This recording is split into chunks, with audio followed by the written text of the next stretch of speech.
Luigi, young guy, 28 years old, doing well in property. Tell me, what's the portfolio value at the moment? So portfolio value is worth over 3.5 million. Wow. Obviously that's not equity, that's just as a whole. If you add up all the values, that's what it's worth. Okay. That's stretched over 14 properties. Very good. Currently buying 5 more. Okay. And then we're looking for other people as well to buy more for. So yeah. And what time frame have you been able to do that in? So I've been doing property investing for 6 years. Okay. So I started when I was around 22, 28 now. Yeah. So yeah. Most people at 22 are not thinking about starting a property portfolio. So what was different in your thinking? I think for me, I was just hungry to get out of my situation I was in, because I was working full time at a call center, selling insurance for people's Sky equipment. Right. So it wasn't the most fun job. But you're the guy that says, "Get lost, never ring me again." Yeah, basically. Sorry about that, mate. I was the guy getting abuse on the phone, basically. But I used to kind of enjoy the job in a way, because I like the sales aspect. I like speaking with people. So I used to just show up motivated, trying to become number one on the leaderboard for that day. But at the same time, I was just broke. Like I was always struggling to pay my bills. I was just scraping by. And then I just kind of said to myself, right, Luigi, you need to make something happen here. So I started to just try and really be frugal, save. Managed to save up around £6,000. Very good. And then I borrowed £6,000 from friends, family on a 10% interest rate. So I'd pay them back their money plus 10%. Right. So I did that, and that allowed me to get my first property, which was a 4-bed. Well, it was a 3-bed, turned it to a 4-bed. I did no renovation. I just changed the dining room into a bedroom. So I lived in it, rented out the spare rooms. Okay. But it was actually worth 150. Right. So I refinanced it for 150. I bought it for 125, and I was able to pull out about 18 grand from that. Use that towards my next one. So because the value was higher, you'd borrowed effectively more money to get an extraction of some cash back out. Yeah, exactly. Okay. And then it just kind of went from there, really. I just realised, oh, okay, this is cool. I like being a landlord. So yeah, and it just went from there. Well, what was the thing that encouraged you to save? Because that's quite interesting. When I speak to a lot of people in their 20s, and I've got 2 of my kids in their 20s, my eldest is 30. Generally people are not thinking about saving. How can I save 6 grand in their 20s? It's a case of, how can I have a good time? Yeah. So I was also having a good time. Yeah. But I was just thinking, right, I know where I'm at. I was being honest with where I'm at. I think a lot of young people try and make the mistake of trying to act like some sort of baller when they're not there yet. Yeah. So I was definitely living in my means. But it was like, I was in a relationship at the time, couldn't even get my girlfriend takeaway some days. And it was just like, I was just so broke. Yes. And that didn't sit well with me. That kind of fired me up to think, right, I can't even order us food. So it kind of really pushed me to think, I'm not trying to be that guy. I really want to make something of myself. And then, Do you think younger people, and I want just a little bit older than you. Yeah. Not a lot.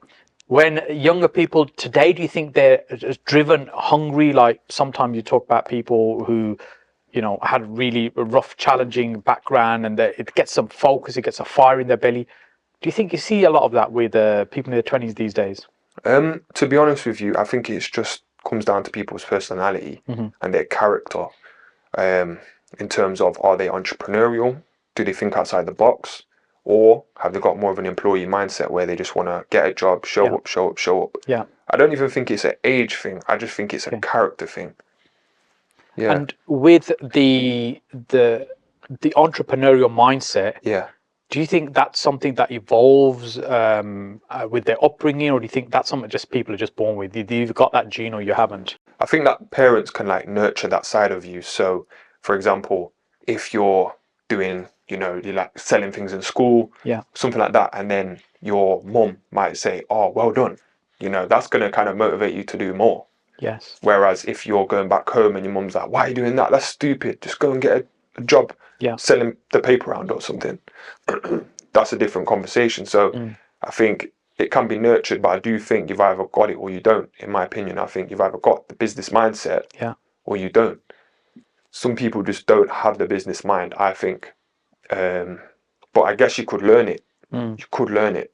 but it's going to take a lot of studying and mindset work and stuff like that. So having an entrepreneurial mind and a supportive environment, yes, you think that's the thing that then that's the key to success. Yeah. But they also talk about business being a fairly lonely environment. You know, when you're running a business, whether it's just you or a little army of staff that you've got, it's still a fairly lonely existence. Yeah. So how do you get the support environment in that situation then? Well, I think when it's just you running the portfolio, running your business, then it can be very lonely. But I think that if you've got a team around you that you can work with on a day-to-day, it makes it more fun, I think. So I'm still quite early on. My team's not massive at all. There's just a few of us. But it's definitely more fun to having someone to bounce ideas from, someone to, help you with the workload. So it definitely makes it less, feels less lonely, I guess. Yeah.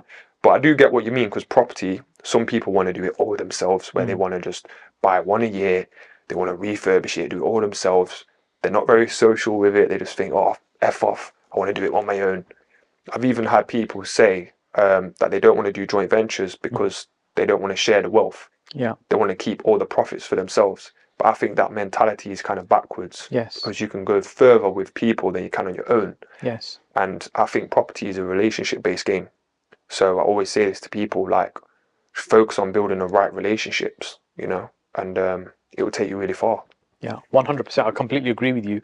It's a little bit like, if you can have all of a small pie. Yeah. Yeah. Or a piece of a much bigger one.